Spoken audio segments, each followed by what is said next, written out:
So we're talking about a late ADHD diagnosis. Next week we have Trish Nadler who's going to come on as a guest and talk about. I really want to have a woman on because we have 76% of our group are females, and with the average age that she is, and I wanted other representation of what it's like to get a late diagnosis because a lot of us got it late, right? Especially with our generation. We're getting it late, and it's can be this like really incredible freeing thing, and it can also be like a period of grief, and both of those are normal. And so I have a mental health background on top of my real estate background, so I'm going to address a little bit more of what that's like to process that. And what I'll start out with is, you know me, I like to look at a lot of different articles. And so the agenda for today is I am going to talk about what the process is, like what's normal when you get a diagnosis. And then some things that can make it where you might more likely to have a late diagnosis, some of the emotional impact on that, and then how to kind of understand and go through that, like the more mental side of getting that late diagnosis.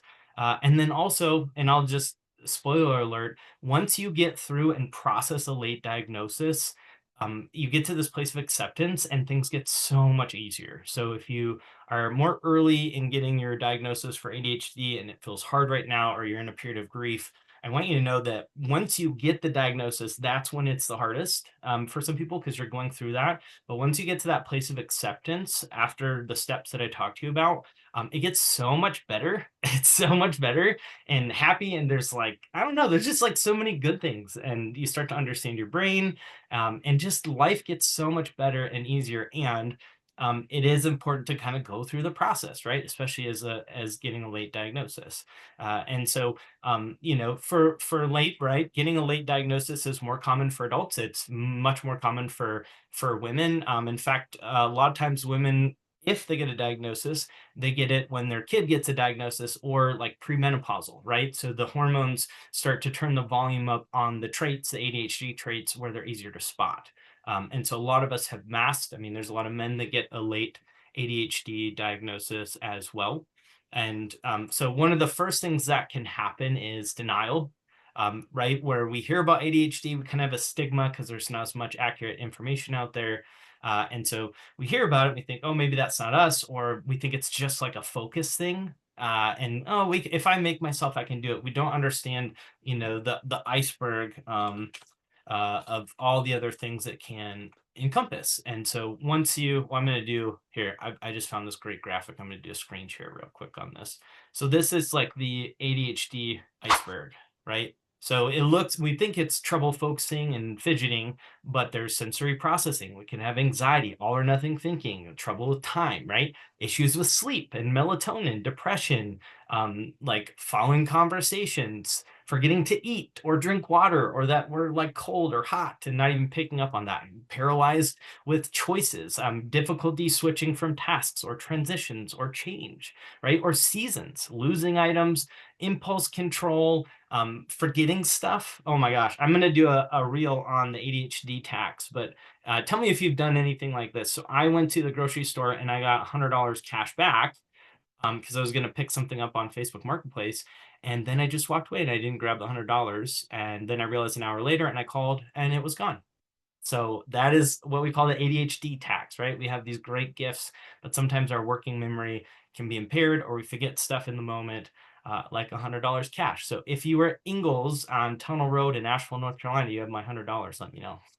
Right? But stuff like that happens, right? And so it's cool to have a name for it, because that's why a diagnosis matters, right? Instead of having the label of, man, I'm forgetful, I'm lazy, I'm dumb, or whatever. It's like, oh, I have ADHD and my brain works differently. So there's a lot of freedom with it. So the first thing I think with, there can be denial, but shame. So shame is a big one that a lot of people mention with a late diagnosis. So shame is a big one. And then it also, having a diagnosis can like release the shame, right? So some things that are really normal when you first get your diagnosis is, one, to go through like the 5 stages of grief. So I'm going to show that this is really normal. It's not like, you just get a diagnosis and then, okay, great, like we're good to go. There's a lot more that can be entailed. And so you're likely to go through stages of grief. So let me show you this. Right? So you might have some denial at first, like we talked about. You might really not want to think about it. Maybe it's not ADHD. I won't get done. My traits aren't that difficult. There might be some fear, like why the label? Why do I need that? Then you might feel angry, like why did no one catch this? And a big one that a lot of people say is like, what would my life have been like if I knew this earlier? Right? Like if I knew this, because man, I beat myself up for years and years and years, and I thought something was wrong with me, and my parents didn't know, or my family didn't know, and they like thought I didn't care, or thought I was forgetful or spacey or all this stuff. So there's these like lots and layers of grief that can happen with this, and there can be anger. There can be anger, and it's like really important to let yourself grieve and to go through the stages of grief with this. It's not only just important. It's like it's healthy to go through the stages of grief. So you could feel angry, right? Why didn't my parents get me diagnosed? Why did nobody notice this? Why did I have to struggle so much? My life could have been so much easier. And then like to grieve like the years lost, and especially like if you choose to be on medication, like we talked about on the call before, and then things are so much easier. I remember me, like when I was on meds, I cried because I was like, oh my gosh, I struggled so hard through so much because I really rely on meds. They're really helpful for me. And so all of this stuff is normal and it's healthy, and it's good to feel. It's not you're not being negative, you're not being pessimistic. Like it's a really strong thing to have feelings that maybe don't feel good and hold space for them. That's a hard thing to do. So, and it feels like, oh, let me get happy. No, like if you hold it, right? Don't if you're spiraling, it's not helpful. That's not great. But if you're holding it and you're letting those feelings just sit there, it's really, really healthy. Then bargaining. Maybe like I don't have it. Maybe I got misdiagnosed. This is common with late diagnosed with autism as well. Like, I don't have it outside, and you almost feel like an imposter. Like, well, my traits are not that bad, And I say traits because there's some great stuff about ADHD. It's not just symptoms, right? So bargaining or well, whatever, or you might feel a little helpless. You might feel overwhelmed. Like, oh my gosh, I have this. There's no cure. We don't want a cure, all right, but we might want some help with our traits, and so you might feel overwhelmed and just, okay, so it's not just discipline more, this is how my brain is. And then depression. Depression is really normal too. You're not sure who to talk to, and then you might just feel like bummed out, right? You might be grieving. You might feel kind of like, oh shoot, like I'll have this the rest of my life. That's really normal. And then acceptance, right? You start just accepting, like radical acceptance. This is how my brain is. This is how it always was. This is how it always will be. There's no cure. We don't want a cure. We want accommodations for the things that are hard. But when you get to this place of acceptance, you can see there's a smiley face. It really does get a lot easier. And it's this like new chapter of accepting yourself that it's like this new layer that you may likely have never discovered before, and you understand your brain better, and you're able to connect with people. And I don't know if anybody here experienced this, but before I had a diagnosis, which mine was in my 20s, and I didn't really take it seriously, and I didn't really know what it was, and then I really actually recognized it, I don't know, like 4 years ago, 5 years ago. So in my early 30s. But there's this acceptance, and there's this peace, and you can find accommodations. And what happened before my diagnosis, I felt like something was different or off about me, like this major imposter syndrome, right? I had to mask certain traits, and I felt embarrassed. And why can't I sit still? Look at all these other people sitting still in meetings, and why is it so hard for me to focus? I felt like I was like immature, kind of. And so I hid that, even in these big rooms. And yeah, I just felt like small. And then learning like, oh, I have ADHD. It's okay that I need to go take a bunch of breaks. And in this like incredible meeting, well, I'll tell you my turning point is when I got invited to Austin to like this very small mastermind with the CEO of Keller Williams, Gary Keller, and some of the and it was this tiny room, right? And I'm in there for not even 2 hours, and they're saying this like big, important, private stuff. And everyone's like, oh my gosh, and I could not sit still. I couldn't do it. And I went outside and I felt so embarrassed and ashamed. And I went and I just walked around the block multiple times and got some food. And I felt like so guilty and so ashamed that here I am. And I spent all this money to fly to Austin. I got invited to this private room, and I'm out like walking around looking at gas station toys and like candy, right? Because like my brain was understimulated, but I'm like, what's wrong with it? Why am I? Because it wasn't the content, right? My brain just was like, after I sat for 2 hours, even though it was this incredible exclusive information, and that's when I was like, okay, I got to figure this out, And so to know like, oh, I have ADHD and my dopamine's low, there's all kinds of stuff you can do, and so it gets so much better. But that was a big turning point for me, to really like embrace that I had ADHD. So I thought, how what's going on, you know so yeah, going through the stages of grief is really normal. Some people might not believe you or might not take it seriously. There's a lot of stigma out there about ADHD. People don't get it.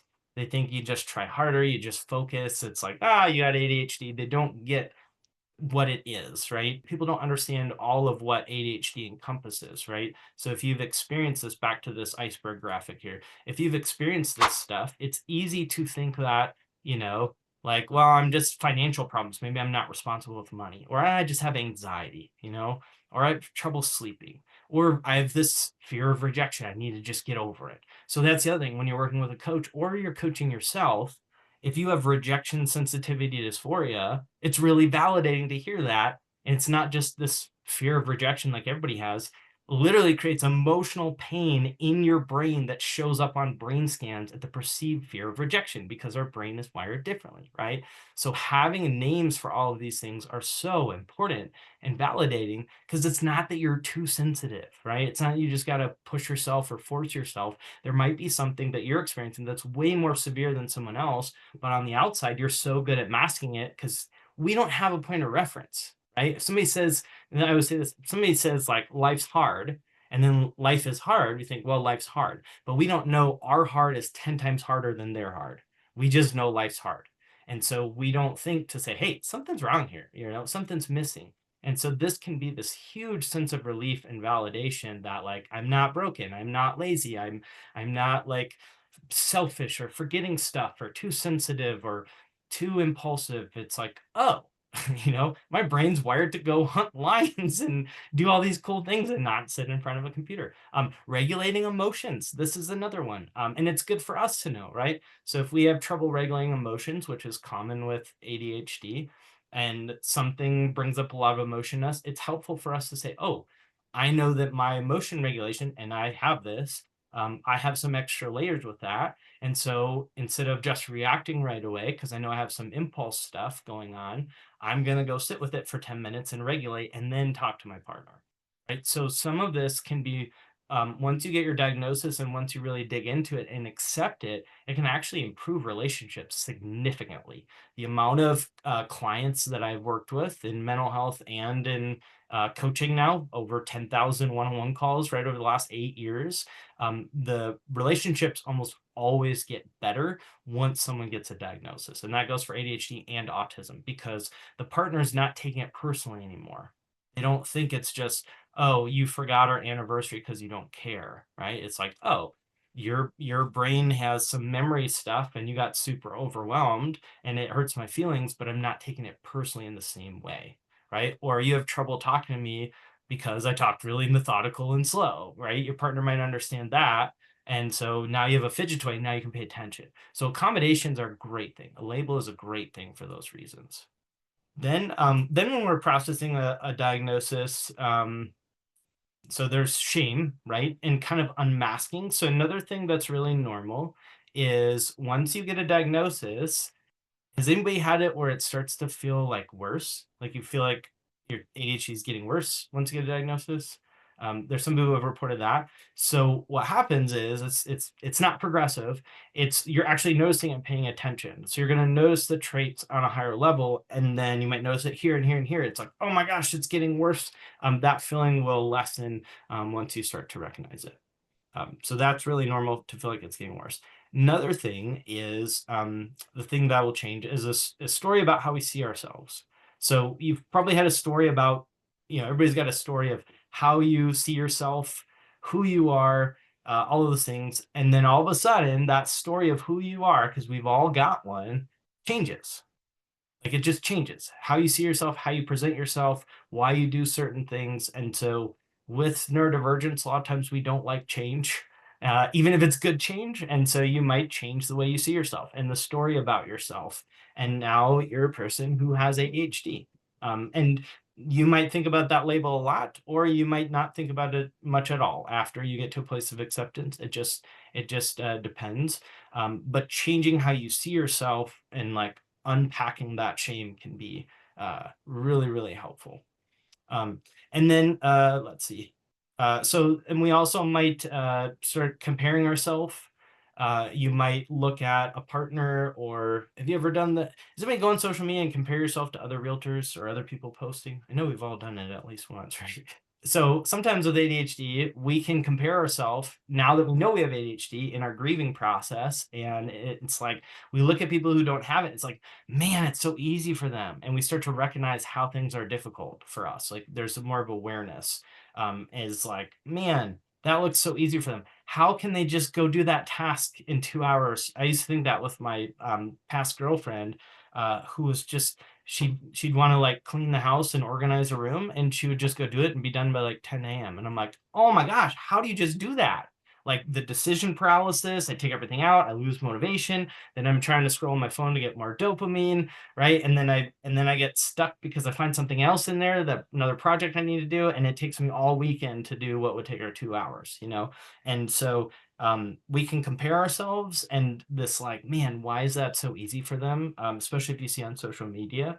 And so what I would say to this is some things are going to be easier for them, right? And there are other things going to be easier for us. So what was really interesting to me when I coach, because now I just do ADHD, but before that I had coached top agents who didn't have ADHD. And what was interesting, now I learned who has ADHD in the top 100 in our company for Keller Williams. So people doing 500, 1,000 sales.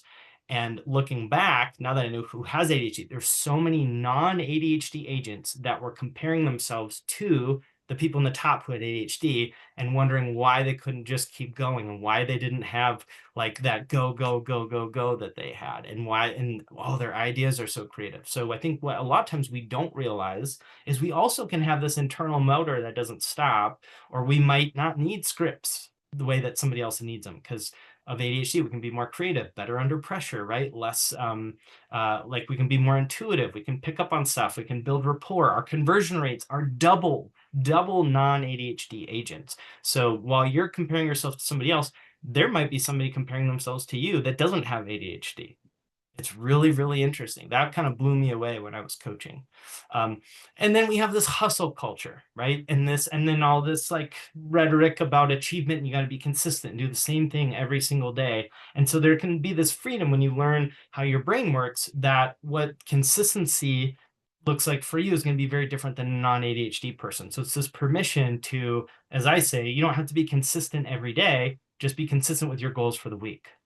Right. So if your goal is to set 2 appointments, you don't have to every day at 9 a.m. from 9 to 10 do this exact thing the exact same way with the scripts. It's like you could do whatever you want. You got to get 2 appointments for the week. And so who cares how you do it, right? It's just that you do it. And so if that's helpful for you to have that permission to, because a lot of our training is for a neurotypical agent, a non-ADHD agent. So if you've taken classes and tried something over and over again, it hasn't worked, it may not be for you. It might be for a non-ADHD brain because they need direction. Because I've coached a lot of them. They want to know exactly what to do, and they want you to tell them. Right. Whereas for us, we can have, if it's too rigid, we can rebel. Anybody rebel? Like if it's too like, hey, you got to do this and then this and do it by next week and do it by this time and then text me. Blah. Like, no, screw you. I'm going to go do what I want. Right. If it's too rigid, we like direction. It's helpful to know, but too much. can sometimes cause that resistance. And so learning that about our brains, it's not that you were defiant or you didn't like authority. I mean, I don't know you, but it might be that there was just too much rigidity, and the way that you were talked to or the way that you were taught, it was way too restrictive, right? So, but then you keep trying that with yourself and you keep rebelling and you don't get stuff done. Whereas if we kind of ease that up and give ourselves freedom and a little bit more broad parameters, but a clear goal, then that can work a lot better. So when we're going through this grieving process, this is the steps that are well known of what people recommend. So one, we want to understand and honor the emotional journey. You're going to have emotions that come up, like unless you're a robot, you're going to have emotions that come up, and you may not be able to identify them at first. It might just feel like, ugh, that's fine too. You don't have to know what they are, but understand you will have emotions that come up, and there will likely be grief, relief, confusion, happiness, anger, like all kinds of stuff, gratitude, frustration, like the whole gamut, and honor that because that's part of the process and it feels heavier in it before it feels lighter. So embrace that validation for things, let go of that shame and that guilt and that self-blame. And you start to do that with layers. It doesn't, it'll get lighter and lighter and lighter over time, and just process that. Having a therapist is really helpful, or a friend to talk to. So that's understand, validate the experience. Second part of that is seek support and education. So get in, you're in our group, you're on the call. Meet people who have that, message people, find an accountability buddy or just somebody to talk to that looks cool from their picture or their Facebook profile. What you'll find is, because a lot of us can have that fear of rejection, we don't want anyone else to feel that way either. So if you send a message to somebody, they're probably not going to be an asshole in this group. They're probably going to be really nice, and they're probably going to be glad you message them. So reach out to anybody, post in our groups and say, if there's somebody you're looking for with kids, a single mom, or maybe like doing part-time real estate and have another job, or maybe, whoever, like find your people, find your tribe. And there's cool like online support groups. You can look at ADHD memes on Instagram or Pinterest. Reddit has some ADHD groups, lots of cool stuff.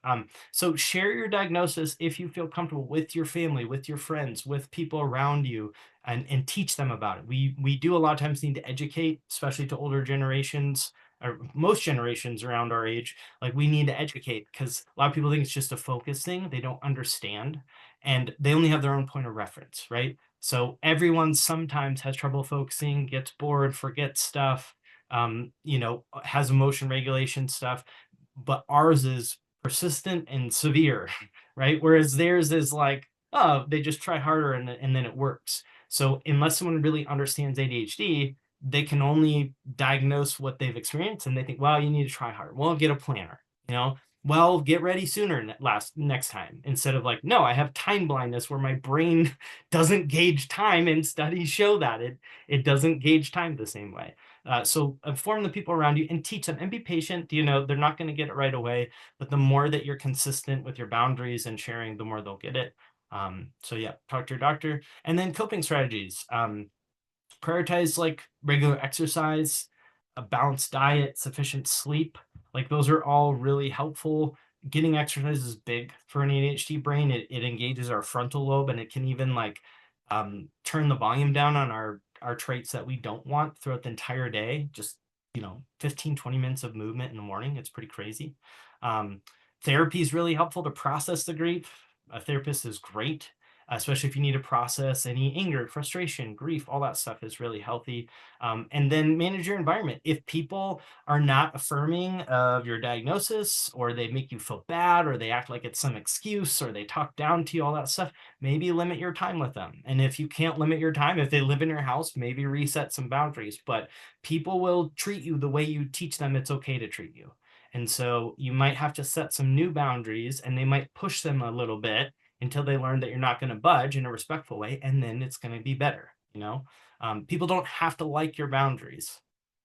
Boundaries are not there for everybody to like, as long as they're respectful and they take care of you, right? Which boundaries actually allow you to have a healthier relationship with people too. And then lastly is reframe your narrative, right? So ADHD, like, yes, it can be debilitating and a disorder sometimes, and yes, it can totally be a superpower and this incredible thing as well. It can be both, and you can define it however you want to. And again, our culture and our society is built for the majority. The majority of people do not have ADHD, so it's not anybody's fault that society is not necessarily built for us, or that there's all day trainings, which I'm working to change, or certain things that aren't ADHD friendly. It's just built for the majority. It's not their fault. It's not your fault. And advocate for yourself. Advocate for yourself. Um, and then just in the past, right? If you have shame, like recognize any past struggles came from a diagnosis. It's not a character flaw. You're not lazy. There's not something wrong with you. You're not less than, right? You are enough. You are more than enough how you are. So approach yourself with kindness and understanding, because you probably didn't get that as much as you needed growing up. And you can give that to yourself now. And it's like this beautiful thing of like really strengthening the bond with yourself and a relationship with yourself. So reframing your past kind of through your diagnosis can help a lot of people move forward, feel more empowered, excited, energy, and it's this really cool thing. And it gets way better, way better. So shoot me a message. Next week, we're going to have Trish on, who is really amazing, very successful late ADHD diagnosis. So we're going to talk with her. And yeah, thank you for being here and have a wonderful, wonderful rest of your day. All right.